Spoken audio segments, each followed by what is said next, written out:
Se tudo vira conteúdo, o que acontece com a nossa humanidade? Este é o Noir Analítico. Fique até o fim. Vivemos em uma era paradoxal, uma era de telas luminosas que, com frequência, nos apresentam as mais profundas sombras da existência humana. E está somente a um clique de distância. O sofrimento alheio se desenrola diante de nossos olhos, transformado em uma narrativa consumível, em um produto para nossa curiosidade. A pergunta que se impõe, e que talvez hesitemos em fazer a nós mesmos, é desconfortavelmente direta. Por que essa atração pelo trágico? Estaríamos nós, como sociedade, desenvolvendo uma espécie de vício na dor, uma necessidade de testemunhar o infortúnio para sentirmos algo, qualquer coisa? Esta não é uma acusação, mas uma provocação necessária para iniciarmos uma reflexão sobre os nossos hábitos mais íntimos. Comecemos com uma cena que se tornou banal em nosso cotidiano digital. Um vídeo anônimo, capturado por um celular trêmulo, mostra uma discussão acalorada que escala para uma briga em via pública. Em questão de horas, esse fragmento de descontrole humano atinge milhões de visualizações. A seção de comentários se transforma em um mosaico de reações humanas. Há quem lamente a violência, quem julgue os envolvidos, quem encontre humor no desespero. O cardápio do sofrimento digital é vasto e diversificado, atendendo a todos os gostos e curiosidades. Vemos que podemos até não entender, mas continuamos a assistir. Uma de suas manifestações mais populares são os reality shows, que frequentemente constroem suas narrativas em torno do conflito, da humilhação e da vulnerabilidade emocional de seus participantes. As lágrimas de uma eliminação, as discussões exaltadas, os momentos de profunda angústia, editados com trilhas sonoras dramáticas, transformando a dor real em um arco de personagem.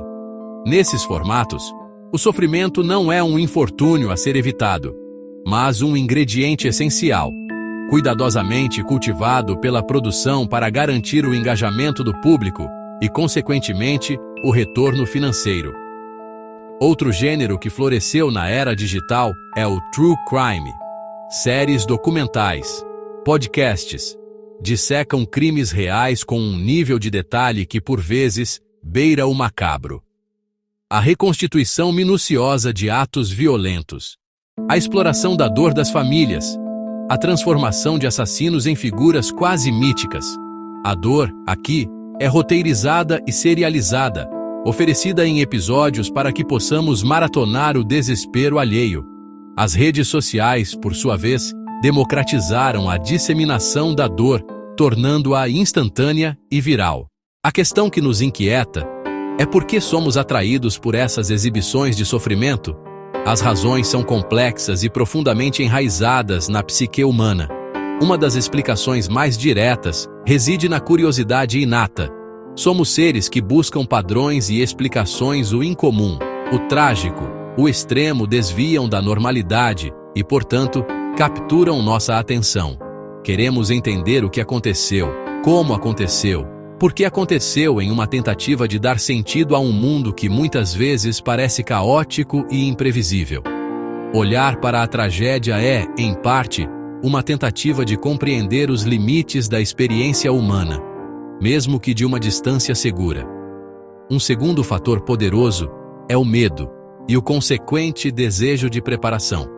Ao assistirmos a documentários sobre crimes, reportagens sobre desastres, há uma parte de nosso cérebro que está, de certa forma, ensaiando. O que eu faria nessa situação? Como eu poderia evitar que isso acontecesse comigo ou com meus entes queridos? Esse consumo de narrativas trágicas funciona como uma espécie de simulação de risco, uma forma de nos sentirmos mais preparados e, paradoxalmente, mais seguros em nossas próprias vidas. Ver o pior que pode acontecer nos dá uma ilusão de controle, como se o conhecimento do perigo fosse uma armadura contra ele. Existe também o mecanismo psicológico da comparação social, o Schadenfreude. Prazer malicioso é o prazer com o sofrimento ou a desgraça de outra pessoa. mesmo que não se tenha um desejo direto de causar esse sofrimento. Embora possa soar cruel, muitas vezes vem de alívio. Por fim, a busca por estímulo emocional. Em vidas rotineiras, o drama, o suspense, a tragédia oferecem descargas medo, tristeza, raiva, alívio que nos fazem sentir vivos. O problema surge quando esquecemos que do outro lado há um ser humano cuja dor é autêntica e duradoura. A exposição contínua ao sofrimento como entretenimento não é inócua, deixa marcas profundas. Um dos efeitos mais insidiosos é a dessensibilização. Quando somos bombardeados, a notícia que antes chocaria vira apenas mais um item no feed. A dor alheia perde potência e torna-se ruído de fundo. Essa anestesia corrói a empatia. Em paralelo, normalizamos violência. Reality transforma assédio em treta. True crime glamouriza a investigação. A mensagem vira: a dor pode ser espetáculo. Ensinamos às novas gerações que humilhação é passatempo. Confundimos informação e exploração. Talvez o dano mais direto atinja vítimas e famílias. Para quem sofreu um acidente, perdeu alguém, foi vítima de crime, a viralização é uma segunda violação. Privacidade, luto, cura, cada compartilhamento, cada comentário jocoso, cada meme. Em escala, fomenta-se a cultura do espetáculo e distorcem-se prioridades. Distinguir entre empatia e voyeurismo é um grande desafio ético. A fronteira é sutil e muitas vezes reside na intenção. A empatia é conexão, projetar-se na experiência do outro, compreender a dor e sentir responsabilidade por seu bem-estar. Ela busca contexto, entende a história por trás da imagem e impulsiona a ação, apoio, doação ou até a decisão de não compartilhar.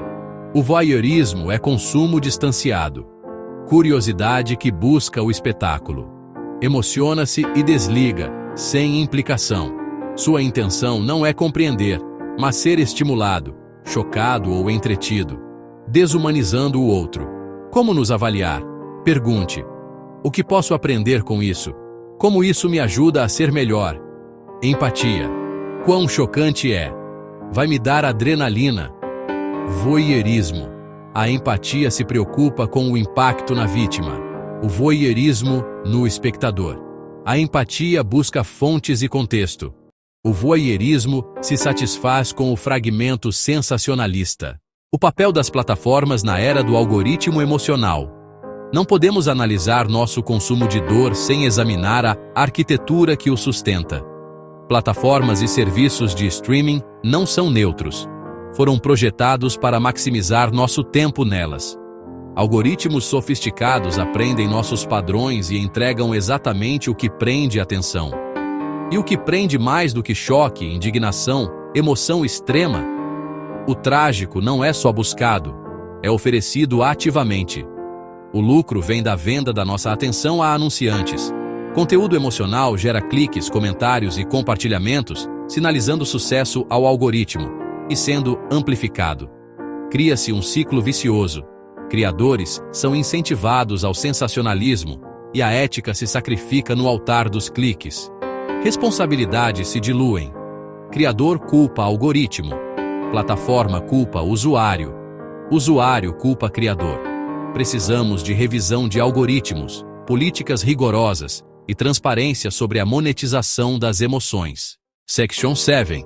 A responsabilidade do olhar, casos reais e o limite da exposição. É crucial reconhecer que nem toda exposição do sofrimento é antiética. Às vezes é moralmente imperativa. O jornalismo investigativo precisa revelar abuso, corrupção, violência, para expor injustiças e pressionar por mudanças. As imagens da Etiópia ou do Vietnã não entreteram, chocaram o mundo e o mobilizaram. Nesses casos, a dor é meio para conscientização, denúncia e busca por justiça. A diferença reside em contexto, respeito e intenção. Mostrar consequências para pressionar governos é diferente de compilar desastres com música para ganhar views. A primeira trata vítimas com dignidade e permissão. A segunda as transforma em objetos anônimos. Cruza-se o limite quando a narrativa serve só ao apetite do espectador. Campanhas preventivas, com sensibilidade, salvam vidas. Educação acima do choque. Pausa. Da compaixão passiva à empatia ativa.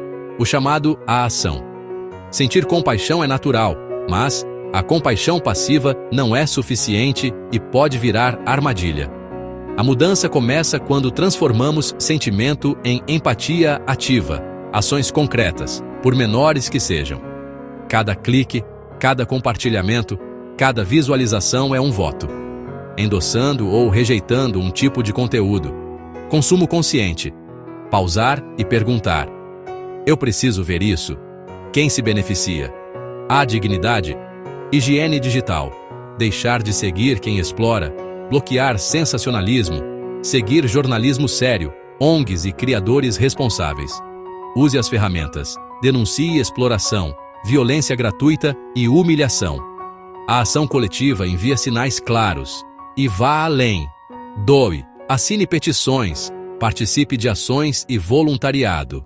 A empatia se completa quando nos move para a prática. Conclusão: a escolha diária por uma humanidade conectada. Chegamos a uma certeza incômoda. Transformar sofrimento em entretenimento revela nossa desconexão. Ao colocar uma tela entre nós e a dor, diminuímos compaixão, erodimos responsabilidade e ferimos os vulneráveis. Alimentar esse ciclo é escolher o espetáculo e não a humanidade, mas ainda é uma escolha. Plataformas têm responsabilidade, mas a mudança começa no nosso olhar. Tratar a dor não como conteúdo, mas como fragmento de uma vida, de uma história, de uma pessoa. Prática diária. Pense antes de clicar e compartilhar. Questione intenções. Apoie jornalismo ético e criadores sensíveis. Eduque os mais jovens. A cura não está em desviar o olhar, mas em aprender a olhar melhor, não para se impressionar, mas para se conectar, não para consumir, mas para compreender. Que o encontro com a dor do outro responda não com um clique impensado, mas com: como posso ajudar? A construção de uma sociedade mais justa depende de bilhões de pequenas escolhas. A escolha é nossa. Inscreva-se no Noar Analítico para mais reflexões sem sensacionalismo.